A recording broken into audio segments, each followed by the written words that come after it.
If you've ever wanted to share a document directly from your HubSpot page, blog post, or even an email, you're in the right place.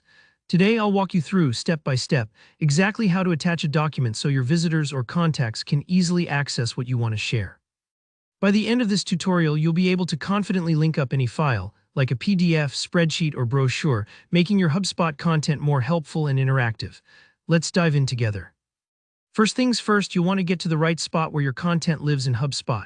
Usually you'll head to one of three main sections. For website pages, go to Content and then Website Pages. If you're working with a blog, it's Content and then Blog. And for emails, you want to check under Marketing and then Email. Take a moment to look around. If you've never explored these areas, they're worth learning.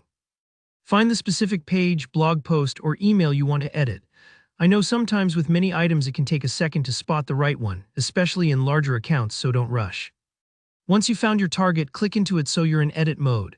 Here, where we'll make the actual change, look for the rich text editor, the main area where you write and format your content. This is like the canvas you can paint your words on, and we're about to add a hyperlink to it. Now decide where you want your document link to show up.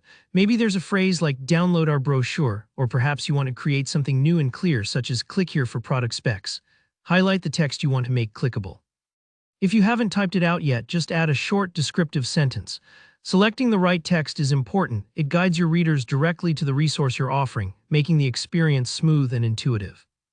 Next, in the rich text toolbar right above your editing area, look for the link icon. It usually looks like a little chain or two connected rings.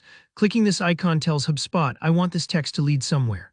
If you've added links in other editors before, you'll recognize the symbol. If not, it's really easy to spot once you know what you're looking for.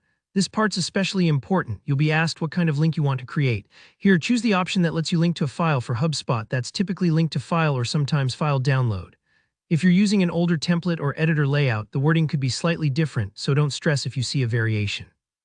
A window will pop up with all your available files in the HubSpot File Manager. If the document you want is already uploaded, just search or scroll through and select it. But what if your file isn't in HubSpot yet? No worries. Just click Upload Files, and you can pick any document straight from your computer.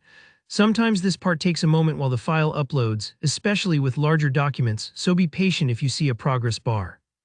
Once your file appears, simply click its name, then hit Insert. You've now created a hyperlink that points directly to your document. That means when someone clicks your chosen text, they'll be able to view or download your file instantly. A super helpful way to share resources, legal documents, product info, or pretty much anything else you can imagine. But don't forget, for your changes to go live, you need to publish or update your page, blog post, or email. Look for the Publish or Update button in your editor. That last click saves your work and makes your link available to everyone you want to reach. And that's it. You've now successfully attached a document to your HubSpot content, a small change that can make a big difference in how you share resources and keep your audience engaged. If you found this tutorial helpful, go ahead and give the video a like. Got questions or want to share how you use document links in HubSpot? Drop a comment below. And if you want more practical guides just like this, be sure to subscribe so you never miss an update. Thanks for watching. See you in the next tutorial.